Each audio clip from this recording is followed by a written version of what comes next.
Alright, so we're still in section A here, looking at our class definition for foo, and we have we want to find the method with an empty parameter list. Okay, so it's so let's take a look at our methods again here, and I'm going to look at foo.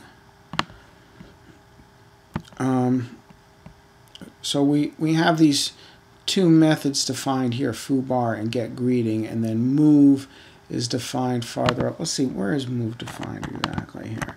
So inherited from actor, oh yeah, it's inherited from actor. Move with some kind of an int in the parameter.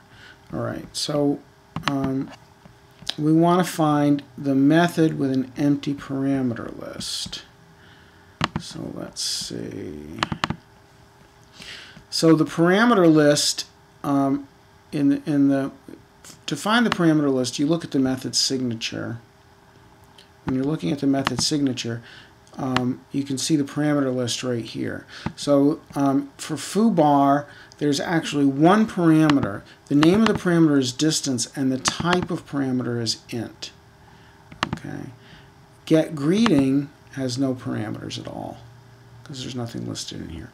Move, this is not a method definition, this is a method call.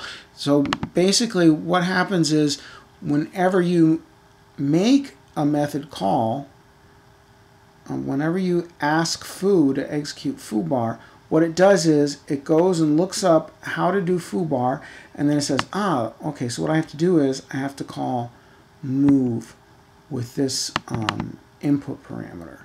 Okay, so move, so this is actually what you do when foo gets asked to foo bar. Okay, but you can still get information by looking at the method call, because this method call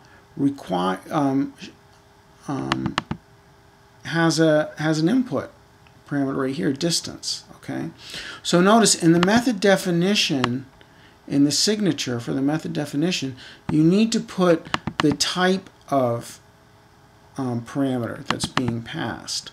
But in the actual call to the method, you just put the name of the parameter. Okay, so foo bar then needs one input, which is of type integer. We can also tell that by looking at the method call. So looking at the method signature, we see that foo bar needs one input that's an integer. By looking at this method call to move, we can see that move needs one input. And this input, since we know distance is an integer from the method signature, then move needs one input that needs to be an integer. Alright, so let's take a look at our question again here. So the method with an empty parameter list. So which of these methods has an empty parameter list? Well, move needs an input, so it doesn't have an empty parameter list. Foo bar needs an input. Get greeting has an empty parameter list. It just has an open parentheses and a closing parentheses with nothing in between. So that's an empty parameter list. So then our answer is get greeting.